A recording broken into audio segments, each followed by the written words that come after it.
कैसे हैं आप लोग। I hope you all are doing well and great. और एक बहुत ही इंपॉर्टेंट चीज़, अचानक से कंटेंट चेंज हो गया है, इसलिए कोई भी कमेंट करने से पहले या कुछ भी डिसाइड करने से पहले एक बार कंप्लीट वीडियो देख लेना, थोड़ा सा टाइम निकाल के, ठीक है।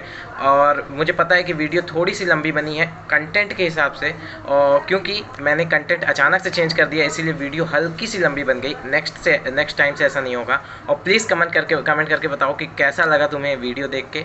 और आई होप कि तुम्हें वीडियो पसंद आएगी, क्योंकि काफ़ी ज़्यादा मेहनत की है मैंने इस पर। काफ़ी सारे सैम्पल पेपर्स मैंने इसे एनालाइज करके बनाए हैं। तो कोई भी डिसीजन लेने से पहले एक बार पूरी वीडियो देख लेना प्लीज़।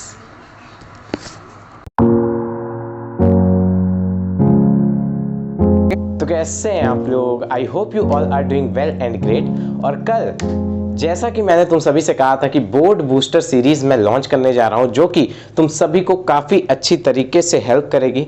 मैंने उसमें कहा था कि मैं शॉर्ट वीडियो लेक्चर्स ले आऊँगा, पर जैसे ही मैंने लॉन्च किया वैसे ही 1 से 2 कमेंट ये आया कि भैया मैथ्स के chapter in 15 minutes, how is it possible. तो मैंने भी सोचा यार ये बात तो सही है कि 15 मिनट में मैं क्या ही बता दूंगा तुम लोगों को। और आज तुम लोग देख रहे हो कि मोस्ट इंपॉर्टेंट क्वेश्चंस। तो ये क्या हुआ भैया, तो देखो मैंने काफ़ी ज़्यादा एनालाइज किया, सैम्पल पेपर्स देखा, एक ब्लूप्रिंट मिला था मुझे तुम लोगों का सैम्पल पेपर का, जो सीबीएसई पेपर का, जो कि शायद न्यूज़पेपर में निकला था, उसको एनालाइज किया मैंने। और उसके बाद तुम लोगों के 10 साल के पेपर्स एनालाइज किया। और उसके बाद मैंने सोचा कि क्यों ना उन क्वेश्चंस को मोस्ट इम्पॉर्टेंटली किया जाए जो कि सबसे ज़्यादा बार पूछे गए हैं और जिनके आने की जो संभावनाएं हैं वो बहुत ही ज़्यादा इम्पॉर्टेंट हैं, ठीक है। मतलब कि मैंने कुछ ऐसे क्वेश्चन सेलेक्ट किए जो कि पिछले 10 सालों में सबसे ज़्यादा पूछे गए हैं according to the reduced syllabus. जितना भी 30% सिलेबस रिड्यूस हुआ है उसको हटाने के बाद जितना भी सिलेबस बचता है उस हिसाब से मैंने सारे के सारे क्वेश्चंस को छांट लिया। अब तुम कहोगे कि भैया क्या गारंटी है कि यही क्वेश्चंस आएंगे। गारंटी है, क्योंकि मैंने इसे खुद 10 साल के सैंपल पेपर्स को देखकर एनालाइज किया है। अब तुम अगर ये सोचते हो कि भैया हो सकता है कि और क्वेश्चंस भी तो आ सकते हैं, तो तुम लगाओ, ठीक है। अभी फिलहाल अगर तुमने कुछ भी नहीं पढ़ा है, बहुत कम पढ़ा है, तुम्हारी 50% सिलेबस कंप्लीट है, तो उस हिसाब से तो तुम्हें इंपॉर्टेंट क्वेश्चंस पे ध्यान देना चाहिए। ये चीज़ एकदम अच्छी तरीके से याद रखो। और मैंने सारे एग्जाम्पल्स को देखा, सारे एक्सरसाइज को देखा, एक्सरसाइजेज में जो क्वेश्चंस हैं उनको देखा और उस हिसाब से कुछ बहुत ही ज़्यादा इंपॉर्टेंट क्वेश्चंस को लिया हूं। और 15 मिनट की भी वीडियो अगर तुम देखते हो तो उसमें भी तुम्हारा टाइम जाता है, और अगर उससे कोई बेनिफिट नहीं होता then it is not worth for you, ठीक है। तो चलो ठीक है, मेरे पास तुम्हारी एनसीईआरटी है जो कि तुम्हारी भगवान है, ये तो तुम सभी को पता है। और इस एनसीईआरटी से ही मैंने सारे क्वेश्चंस लिए हैं। अब तुम कहोगे कि भैया आप सॉल्व नहीं कर रहे हैं तो हमें कैसे पता चलेगा कि मतलब हमें सॉल्यूशन कैसे मिलेगा। उसका भी इलाज है, और ये शायद कई लोगों के पास होगा भी। नीचे डिस्क्रिप्शन में एक ऐप की लिंक है, जो ऐप मैंने अपने टाइम पे यूज़ किया था एनसीईआरटी सॉल्यूशंस के लिए।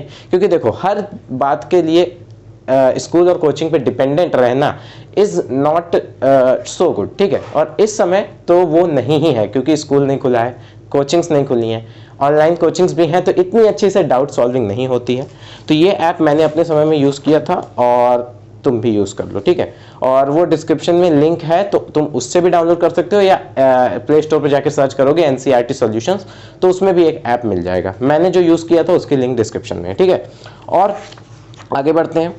आगे बढ़ने के बाद ये जो ट्रायंगल्स चैप्टर है, चैप्टर 6, उसके जो सबसे ज़्यादा बार पूछे जाने वाले क्वेश्चंस हैं मैंने सारे के सारे टिक करके रखे हैं, ठीक है। अब चलो जल्दी से इन्हें देख लेते हैं, और उससे जल्दी मतलब मैं बता देता हूँ सारे क्वेश्चन, और तुम एनसीईआरटी लेकर बैठो और टिक कर लो सारे के सारे क्वेश्चन, जिससे बाद में ढूंढना ना पड़े, ठीक है। चलो आगे बढ़ते हैं। और अगर अभी भी एनसीईआरटी नहीं निकाल लो तो जल्दी से एनसीईआरटी निकालो वीडियो को पॉज करके, और उसके बाद टिक करना स्टार्ट कर देना, ठीक है। चलो सबसे पहले स्टार्ट करते हैं। तो देखो एक्सरसाइज 6.1 जो है वो बहुत ही बेकार एक्सरसाइज है, उससे क्वेश्चंस नहीं ही पूछे जाते हैं, और अगर पूछे भी जाएंगे तो ये छोटे से छोटा बच्चा भी बता लेगा, ठीक है। आगे बढ़ते हैं। आगे हम अपने थ्योरम्स को देखेंगे। सबसे पहले जैसे लाइन से आता जा रहा है वैसे देखेंगे। तो देखो थ्योरम्स तो सभी बहुत इंपॉर्टेंट हैं, पर जो बहुत ही ज़्यादा बार पूछे गए हैं और बीपीटी बेसिक प्रोपोर्शनैलिटी थ्योरम जो कि पिछले साल पूछा गया था मेरे एग्जाम में और मैंने किया भी था, इसलिए मुझे अच्छी तरीके से याद है। तो और ये कई बार भी पूछा गया है, पिछले 10 साल में लगभग 6 से 7 बार ये पूछा गया है। तो थ्योरम 6.1 ये 3 स्टार्स पे लगा लो, ठीक है, जितने भी ज़्यादा चाहो उतने स्टार लगा लो, बहुत इंपॉर्टेंट है। तो theorem 6.1 that is the basic proportionality theorem, ये बहुत इंपॉर्टेंट है, तो इसे टिक कर लो, ठीक है।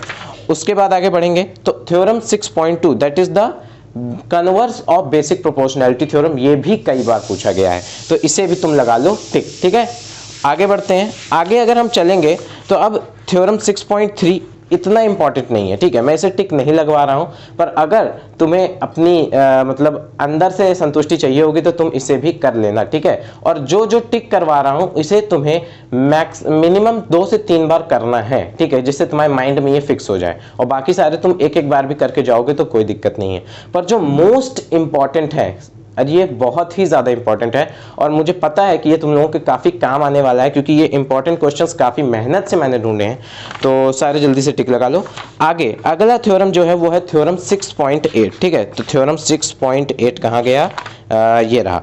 तो थ्योरम 6.8 इस पे तुम जितने स्टार लगाना चाहो लगाओ, मैंने इसे 5 स्टार क्वेश्चन कहा है क्योंकि ये बहुत ही ज़्यादा इंपॉर्टेंट है। बैकग्राउंड वॉइस को थोड़ा सा इग्नोर करो, थोड़ा खाना वाना बन रहा है इसीलिए थोड़ी आवाज़ें आ रही हैं। तो ये है in a right angle triangle, ठीक है, in a right triangle the square of the hypotenuse is equal to the sum of square of the 2 sides. ये क्या है, ये है पाइथागोरस थ्योरम का प्रूफ, बहुत ही ज़्यादा इंपॉर्टेंट, ठीक है। और इसकी तो प्रूविंग यहीं पर है। अगर तुम्हें ये प्रूविंग नहीं समझ में आएगी तो तुम गूगल पर सर्च कर लेना, वहाँ थोड़ी सी सिंपल प्रूविंग भी मिल जाती है कभी कभी, ठीक है, क्योरा या फिर उस पर तुम अगर देखते हो brainly.in पर, ठीक है, कई लोगों ने नाम सुना भी होगा।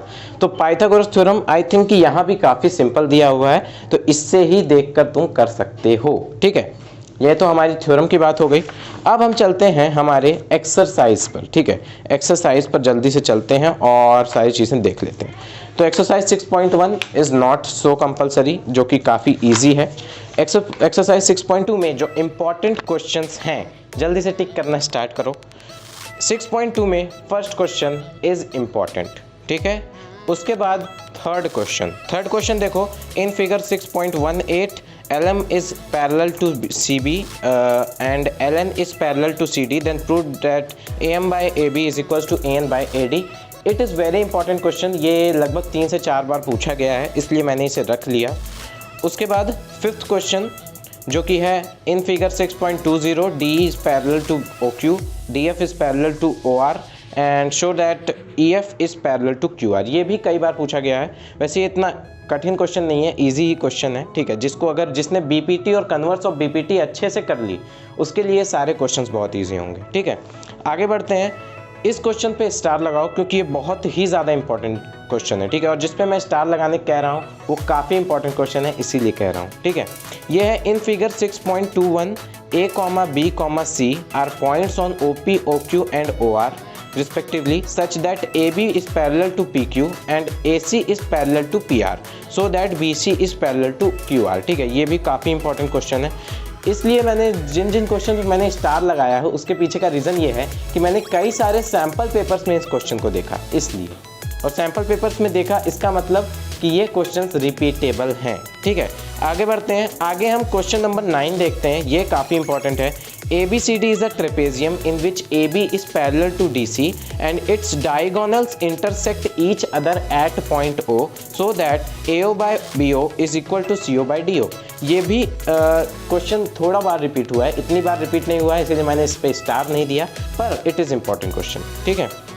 आगे बढ़ते हैं, the diagonals of a quadrilateral ABCD intersect each other at point O such that AO by BO is equal to CO by DO so that ABCD is a trapezium। ये क्वेश्चन नंबर 10 है, इस पे भी star लगाओ, it is repeatable question.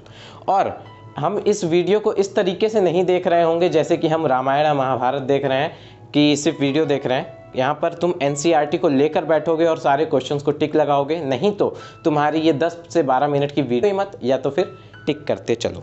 आगे बढ़ते हैं। अगली एक्सरसाइज है हमारी 6.3 एक्सरसाइज, और 6.3 एक्सरसाइज में थोड़े ज़्यादा क्वेश्चंस हैं, इसीलिए इसमें ज़्यादा इंपॉर्टेंट क्वेश्चंस भी हैं, तो ध्यान से देखना। तो exercise 6.3 first question which is important is question number 2. In figure 6.35, triangle ODC is similar to triangle OBA such that angle BOC is 125 degree and angle CDO is 70 degree. Find angle DOC, find angle DCO and OAB। ठीक है, ये question important है, टिक कर लीजिए इसे आप लोग। आगे बढ़ते हैं। अगला क्वेश्चन जो इंपॉर्टेंट है वो है question number 4। In figure 6.36, QR by QS is equal to QT by PR and angle 1 is equal to angle 2. Show that triangle PQS is similar to triangle TQR। ठीक है, it is an important question। आगे 5, 6, 7 को हम छोड़ते हैं यहाँ पर और क्वेश्चन नंबर 8 पे आते हैं। E is a point on side AD produced of a parallelogram ABCD and BE intersects CD at F. Show that triangle AB is similar to triangle CFB। ठीक है, क्वेश्चन नंबर 8 है, टिक। आगे बढ़ते हैं। In figure question number 9 है ये। In figure 6.39 ABC and AMP are two right triangles right angled at B and M respectively. Prove that triangle ABC is similar to triangle AMP and CA upon PA is equal to BC upon MP। ठीक है, ये question number 9 है और ये भी important है। आगे बढ़ते हैं यहाँ पर क्वेश्चन नंबर 10 पे आते हैं। तो क्वेश्चन नंबर 10 कह रहा है, इंपॉर्टेंट है, इसको टिक लगाइए। और ये क्वेश्चन है कि CD एंड GH are respectively are the bisectors of angle ACB and EGF such that D and H lie on the side AB and FE of triangle ABC and triangle EFG respectively. If triangle ABC is similar to triangle FEG so that CD by GH is equal to AC by FG, और ये 3 ठो यहाँ पर proof करना है। ठीक है, 10th question is very important. अब मैं यहाँ क्वेश्चंस नहीं पढ़ूंगा, काफ़ी बड़े बड़े क्वेश्चंस हैं, तो यहाँ पर मैं क्वेश्चंस टिक लगाने के लिए कह दे रहा हूँ, आप लोग टिक लगा लें। Question number 12, question number 13, question number 15 and question number 16। ठीक है, 12, 13, 15, 16, 14 छोड़ के। ठीक है, 12, 13, 15, 16। एक बार फिर से मैं इस एक्सरसाइज में क्वेश्चंस बोल दे रहा हूँ जो कि इंपॉर्टेंट हैं, क्योंकि यहाँ ज़्यादा क्वेश्चन थे। तो हैं question number 2, question number 4, question number 8, question number 9, question number 10, question number 12, question number 13, question number 15 and question number 16। ठीक है, ये सारे question are important questions in exercise 6.3। आगे बढ़ते हैं। अब आप लोग को थोड़ा झटका लगने वाला है, क्योंकि तुम लोग कहोगे कि भैया पूरी एक्सरसाइज है ही कितनी यार, ज़्यादा क्वेश्चन भी नहीं है, और आई होप कि ये क्वेश्चंस इतने कठिन भी नहीं हैं कि एक्सरसाइज 6.4 के सारे क्वेश्चन काफ़ी इंपॉर्टेंट हैं।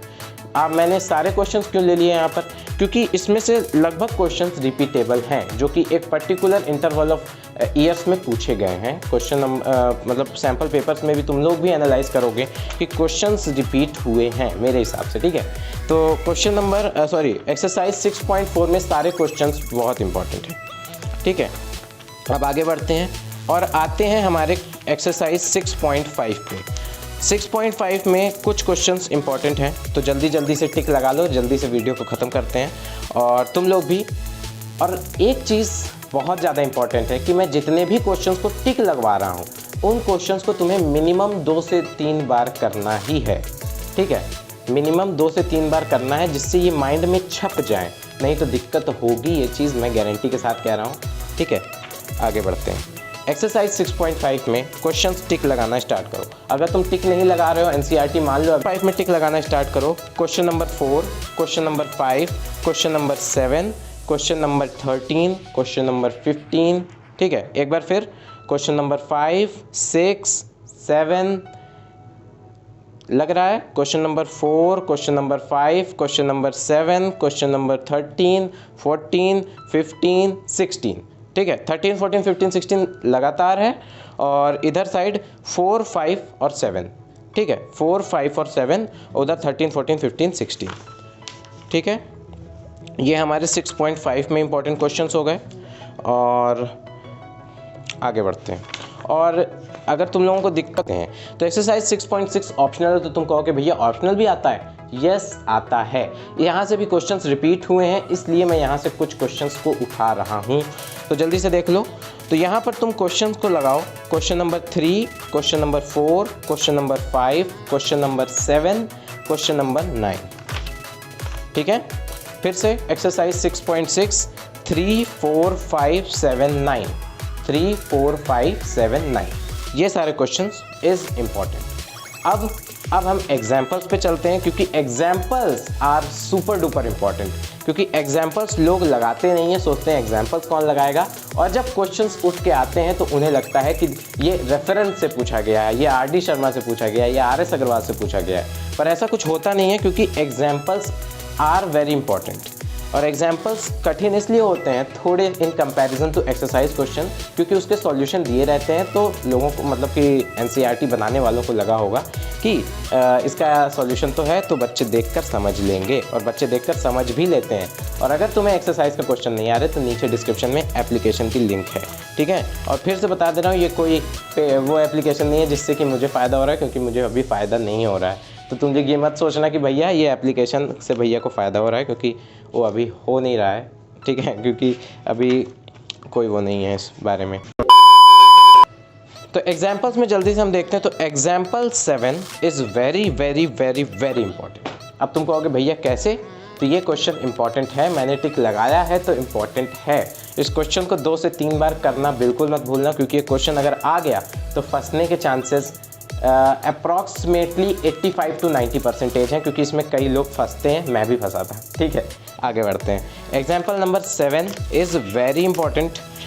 एग्जाम्पल नंबर 7 के बाद तुम आ सकते हो यहाँ पर एग्जाम्पल नंबर 12, 13, 14 तीनों लाइन से। और 14th example is 100% super important. ये क्वेश्चन मैंने इसीलिए रखा था कि एग्जाम्पल नंबर 14, ये क्वेश्चन बहुत इम्पॉर्टेंट है यार। ये क्वेश्चन मैंने कई जगह पर देखा है और इस पर मैंने नहीं फंसा था, क्योंकि इसको मैंने जहाँ से किया था वहाँ से मुझे अच्छे से समझ में आ गया था। और कहाँ से क्या, एनसीईआरटी से ही किया था मैंने।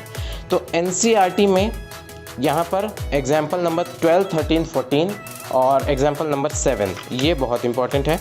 और आगे अगर हम देखते हैं तो बस हो गया। एग्जाम्पल में तुम मेरे मानो तो सारे एग्जाम्पल कर लेना। कुछ बहुत इंपॉर्टेंट एग्जाम्पल्स जो थे मैंने बता दिए कि एग्जाम्पल नंबर 7, एग्जाम्पल नंबर 12, 13, 14 ये पूछे गए हैं कई बार। और बाकी एग्जाम्पल्स भी कर लेना, क्योंकि इस बार हो सकता है कुछ और एग्जाम्पल्स भी पूछ लिए जाएं। और बाकी सारी चीज़ें मैंने तुम्हें बता दी हैं। जितने भी एग्जाम्पल्स, जितने भी क्वेश्चंस, जितने भी ऑप्शनल में क्वेश्चंस बताया हूँ, सारे के सारे क्वेश्चंस कई बार रिपीट हुए हैं और काफ़ी मेहनत लगी यार इस वीडियो को बनाने में। तो प्लीज़ चैनल को सब्सक्राइब कर लो और वीडियो को लाइक कर दो। और इस वीडियो के लिए कह रहा हूँ, इस वीडियो के लिए क्या, इस सीरीज़ की जितनी भी वीडियोज़ होंगी प्लीज़ डू शेयर इट, क्योंकि ये ज़्यादा से ज़्यादा लोगों तक इस वीडियो को पहुँचाना है और सबका भला करवाना है। सो तब तक के लिए इतना ही यार। और हाँ, ट्रायंगल्स में अगर तुम्हें कोई भी प्रॉब्लम होगी तो मैंने एक वीडियो बनाई थी 1 शॉट, आई होप कि उससे तुम्हारे डाउट्स क्लियर हो जाएंगे। उसकी लिंक भी डिस्क्रिप्शन में है। और एनसीईआरटी के सॉल्यूशंस का जो एप्लीकेशन है उसकी लिंक भी डिस्क्रिप्शन में है। इंस्टा पे फॉलो कर लो और उस पर डीएम करके तुम मुझसे कोई भी डाउट पूछ सकते हो। इंस्टेंट रिप्लाई तुम्हें मिलेगा। और थोड़ा बहुत लेट हो जाए रिप्लाई में तो थोड़ा वो करना, क्योंकि मेरी भी कोचिंग क्लासेस स्टार्ट हो चुकी हैं। आई एम इन क्लास 12, तो इसीलिए।